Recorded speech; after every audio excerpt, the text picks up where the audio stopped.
এরকম নারিকেলের দুধ দিয়ে কি কখনো পুঁইশাকের ডাঁটা রান্না করে খেয়েছেন? যদি না খেয়ে থাকেন তাহলে আজকের ভিডিওটা আপনার জন্য। হ্যালো এভরিওয়ান, আসসালামু আলাইকুম, welcome back to my new another video. I am ইমা ফ্রম ইমাস ডেইলি লাইফস্টাইল। শুরুতেই বলে রাখি, আমি কিন্তু একদমই নতুন। আমার পেজটিতে যদি আপনিও নতুন হয়ে থাকেন তাহলে অবশ্যই পেজটিকে ফলো করে পাশে থাকবেন। চলুন কথা না বাড়িয়ে এবার রেসিপিটা শুরু করা যাক। এই তরকারিটা আমি আমার আম্মুর হাতে খেয়েছি। এটা আমার খুবই পছন্দের একটা তরকারি। বেশ অনেক দিন ধরে খেতে মনে চাচ্ছিল। দেখলাম জামাই আজকে বাজার থেকে পুঁইশাক এনেছে এবং ডাঁটাগুলো একদম আমার মনের মতো ছিল, বেশ মোটা মোটা সাইজের। তাই ভাবলাম আজকে এই রেসিপিটা করে ফেলি। প্রথমেই ঠিক অন্যান্য তরকারি মতো যেভাবে মশলা কষাতে হয় ঠিক সেভাবে আমি মশলা কষিয়ে নিয়েছি।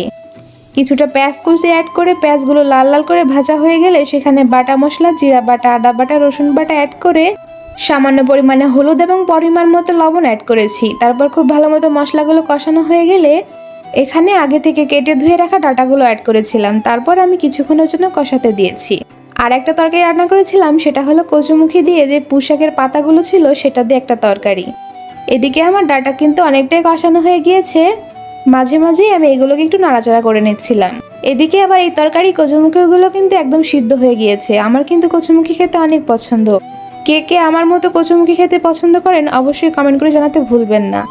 এবার এর মধ্যে দিয়ে দিব আগে থেকেই ধুয়ে রাখা পুঁইশাকের পাতাগুলো। যেহেতু নারিকেলের দুধ দিয়ে শুধু ডাঁটাই রান্না করতে হয়, তাই পাতাটা নষ্ট হবে ভেবে আমি এই তরকারির মধ্যে পাতাগুলো অ্যাড করেছি। এবার আসি নারিকেলের দুধ কিভাবে তৈরি করবেন।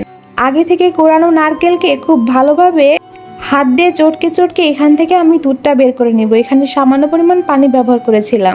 এটা বেশ সময় নিয়ে চটকে চটকে করতে হবে। তারপর এরকম হাতের সাহায্যে চাপ দিয়ে দিয়ে আমি এখান থেকে যেই পানিগুলো সেগুলো বের করে নিব। এটাকেই কিন্তু আসলে নারিকেলের দুধ বলা হয়। তারপর এরকম একটা ছাঁকনির সাহায্যে আমি এগুলোকে ছেঁকে নেব যাতে কোনো রকম কোনো নারিকেলের ছাপা এখানে না থাকে। এখান থেকে প্রেস করে আমি যতটা পরিমাণে সম্ভব পানি বের করে নিচ্ছিলাম। এই তো আমার নারিকেলের দুধ কিন্তু তৈরি হয়ে গিয়েছে।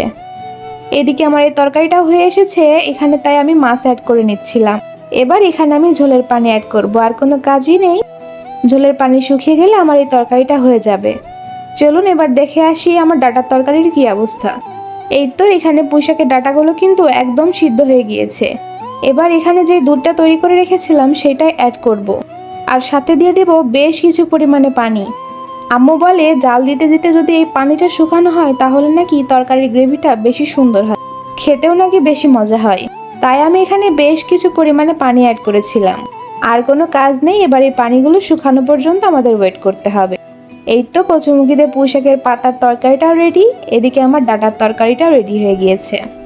আচ্ছা, আমার ভিডিওগুলো আপনাদের কেমন লাগছে সেটা কিন্তু অবশ্যই কমেন্ট করে জানাতে ভুলবেন না। আজকে এই পর্যন্তই, দেখা হবে নেক্সট ভিডিওতে। লাইক, কমেন্ট, শেয়ার করে পাশে থাকবেন। Thanks for watching.